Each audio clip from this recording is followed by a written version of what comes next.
অতিরিক্ত হতাশা, একাকিত্ব এবং দুশ্চিন্তা থেকে মুক্তির জন্য কোরআন ও সুন্নাহর আলোকে কী ধরনের মানসিক ও আমলগত প্রস্তুতি নেওয়া উচিত? হতাশা, একাকিত্ব, দুশ্চিন্তা এগুলো এখন আমাদের সমাজের একটা কমন বিষয়ে পরিণত হয়েছে। মজার বিষয় হলো, এ বিষয়ে যারা এক্সপার্ট আছেন, যারা সাইকোলজি নিয়ে কাজ করেন, তাদের অনেকের বক্তব্য হলো ডিপ্রেশন এটা বড় লোকের রোগ, এটা কোনো গরিবের রোগ না। গরিব মানুষ সাধারণত তার সময় কাটে না, ভালো লাগে না, দুশ্চিন্তা, ডিপ্রেশন আছে, এরকম গরিব মানুষের মধ্যে পাওয়া খুব একটা যায় না। তার হয়তো অসুখের কষ্ট আছে, অন্য কোনো পেরেশানি আছে, ধার দেনার পেরেশানি আছে, তার হয়তো রিজিক নিয়ে পেরেশানি আছে, কিন্তু কোনো কারণ ছাড়া ডিপ্রেশন, সময় কাটে না, ভালো লাগে না কিছু, একাকিত্ব, নিঃসঙ্গ, এই জাতীয় ডিপ্রেশন যেটা, এটা সাধারণত বড়লোকি রোগ। পৃথিবী যত উন্নতির দিকে অগ্রসর হচ্ছে, বাহ্যিক এবং খোলা চোখে যে উন্নতির দিকে আমরা এগিয়ে যাচ্ছি, এগুলোর সাইড এফেক্ট হিসাবে এমন অনেক বিষয় আছে যেগুলো আমাদেরকে ধ্বংসের অতলতলে নিয়ে যাচ্ছে। এর মধ্যে একটা হলো এটা, পৃথিবীতে যেই অঞ্চল, যেই এলাকার মানুষ যত বেশি উন্নত, যত বেশি অগ্রসর, তাদের ডিপ্রেশনের পরিমাণও তত বেশি, তাদের মধ্যে আত্মহত্যার প্রবণতা অনেক বেশি। ডিপ্রেশন সাধারণ মানুষ তো বটে, শিশুদেরকে পর্যন্ত ডিপ্রেশন পেয়ে বসছে। তো একজন ইমানদার, প্রথম কথা হলো তিনি সর্বাবস্থায় আল্লাহ রাব্বুল আলামিনের জিকির এবং স্মরণ নিজের মধ্যে জাগরুক রাখবেন। এটা হলো দুশ্চিন্তা মুক্তির সবচেয়ে বড় এবং প্রধান উপায়। আল্লাহ বলেছেন, আলা বিযিক্রিল্লাহি তাতমাইন্নুল কুলুব।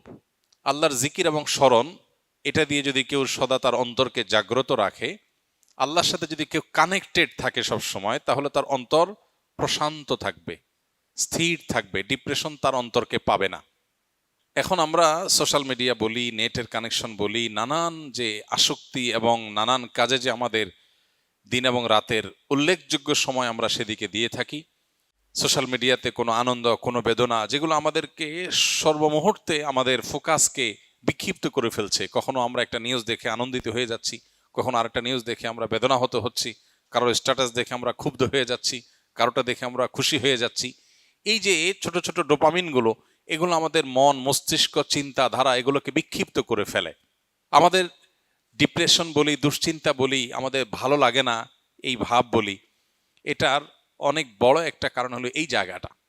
এর বিপরীতে একজন ইমানদার যখন আল্লাহকে স্মরণ করে, আল্লাহর স্মরণকে পরিপূর্ণভাবে নিজের মধ্যে জাগ্রত রাখে, সে ব্যক্তিকে আল্লাহ তাআলা অন্তরকে প্রশান্তি দিয়ে পরিপূর্ণ করে দেন। সাহাবা একরাম রিদওয়ানুল্লাহ আজমাইন, তারা ছিলেন সবচেয়ে বড় রোল মডেল এই আইটেমের।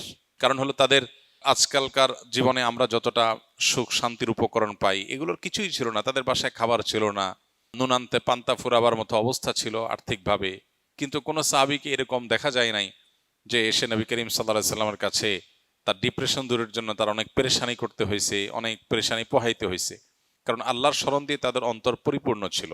এই জন্য আল্লাহর সাথে যদি কারোর অন্তরের কানেকশনটা সবসময় সে ধরে রাখে, ৫ ওয়াক্ত নামাজ ৫ বার কানেক্টেড হওয়ার উপায়, সকাল সন্ধ্যার দোয়া জিকির আরো ২ বার কানেক্টেড হওয়ার উপায়, ঘুমানোর সময় অনেকগুলো দোয়া জিকির, এগুলো আরো বিশেষ কানেকশনের উপায়। এর বাইরে চলতে ফিরতে, উঠতে বসতে, বাজারে যেতে, বাজার থেকে আসতে, খেতে, খাওয়ার শেষে, খাওয়ার মাঝখানে, ঘুম ভেঙে গেলে, ঘুমাতে গেলে, ঘুম থেকে ওঠার পর, ওয়াশরুমে যেতে গেলে, বাসায় ঢুকতে গেলে, বাসা থেকে বের হওয়ার সময়, যে কোনো ভালো কাজ শুরু করার সময়, সারাক্ষণ আল্লাহর স্মরণ দিয়ে আমাদের জীবনটাকে অত্যন্ত ব্যস্ত করে রাখা হয়েছে আমাদের প্রশান্তির প্রয়োজনে। আমরা সেখান থেকে সরে গেছি, ডিপ্রেশন আমাদেরকে পেয়ে বসেছে। এটা হলো প্রধান কারণ। তাহলে আল্লাহর জিকির এবং স্মরণ, এটা হলো সবচেয়ে বড় উপায়।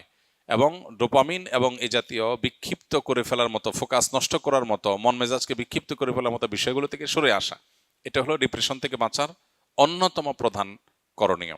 এরপরে যে করণীয়, সেটা হলো নবী করিম সাল্লাল্লাহু আলাইহি সাল্লাম বেশ কিছু দোয়া তিনি সবসময় আল্লাহর কাছে নিবেদন করতেন। এর মধ্যে একটা হলো, আল্লাহুম্মা ইন্নী আউযু বিকা মিনাল হাম্মি ওয়াল হাযান ওয়া আউযু বিকা মিনাল আজজি ওয়াল কাসাল। আল্লাহ, আপনার কাছে দুশ্চিন্তা এবং পেরেশানি থেকে পানাহ চাই, মুক্তি চাই। এই যে দোয়া নবীজি করেছেন, এই দোয়াটা বেশি বেশি করা যেতে পারে। আল্লাহুম্মা ইন্নী আউযু বিকা মিনাল হাম্মি ওয়াল হাযান। আল্লাহ, আপনার কাছ থেকে পেরেশানি এবং দুশ্চিন্তা থেকে আমি পানাহ চাই, মুক্তি চাই। একদম নবীজি সাল্লাল্লাহু আলাইহি ওয়াসাল্লামের ভাষায় আমরা এই দোয়াটা আল্লাহর কাছে বেশি বেশি নিবেদন করতে পারি। তৃতীয়ত, দুরুদ এবং ইস্তেগফার, এই দুটি আমল প্রসঙ্গে হাদিসে স্পষ্ট আমাদেরকে জানানো হয়েছে যে এই দুটি আমল বান্দার পেরেশানি দূরের ক্ষেত্রে সহায়ক ভূমিকা রাখে। যে ব্যক্তি ইস্তেগফারকে তার জন্য অবধারিত করে ফেলে, ইস্তেগফার যে ব্যক্তি নিয়মিত করতে থাকে, আল্লাহ তাআলা যে কোনো পেরেশানি থেকে মুক্তির পথ তার জন্য বের করে দেন। সেজন্য এই আমলগুলো আমরা বিশেষভাবে আল্লাহ তাআলার কাছে নিবেদন করতে পারি। আল্লাহ তাআলা আমাদেরকে দুশ্চিন্তা এবং পেরেশানি থেকে মুক্ত হওয়ার তৌফিক দান করুন। মনের আশা পূরণ হওয়ার কোনো দোয়া আছে কিনা, থাকলে কি? আল্লাহ তাআলার কাছে যে বিষয়ে আপনি ভালো কিছু আশা করেন সেটার জন্য আল্লাহ তাআলার কাছে দোয়া করবেন। দোয়া কবুলের জায়গাগুলো জুমার দিন আসরের পর, ভোর রাত তাহাজ্জুদের সময়, ৫ ওয়াক্ত নামাজের পর, বৃষ্টির সময়, এই সময়গুলো দোয়া কবুল হয়। দোয়া কবুল আরও বেশ কিছু সময় আছে, উপলক্ষ আছে, এগুলোতে আল্লাহর কাছে দোয়া করবেন। আর আল্লাহর কাছে যখন নিজের মনের ভালো চাওয়াকে পূরণ করার জন্য কমন কিছু দোয়া আছে। আল্লাহুম্মা ইন্নী আসআলুকা মিনাল খাইরি কুল্লি আজিলিহি ওয়া আজিলিহি। আল্লাহ আপনার কাছে যত ভালো আছে, নগদ ভালো, দূরবর্তী ভালো, দুনিয়ার ভালো, আখেরাতের ভালো, সব রকমের ভালো আপনার কাছে চাই। এই যে সব রকমের ভালো একসাথে চেয়ে ফেললেন। ওয়া আউযু বিকা মিনাশ শাররি কুল্লি আজিলিহি ওয়া আজিলিহি। আল্লাহ আপনার কাছে মন্দ থেকে পানা চাই, দুনিয়ার মন্দ, আখেরাতের মন্দ, নগদ মন্দ, দেরির মন্দ, সবগুলো থেকে পানা চাই। তো এইভাবে আল্লাহ তাআলার কাছে অনেক দোয়া আছে যে দোয়াগুলোর মাধ্যমে আমাদের সমস্ত যাবতীয় কল্যাণ আল্লাহর কাছে আমরা চেয়ে নিতে পারি।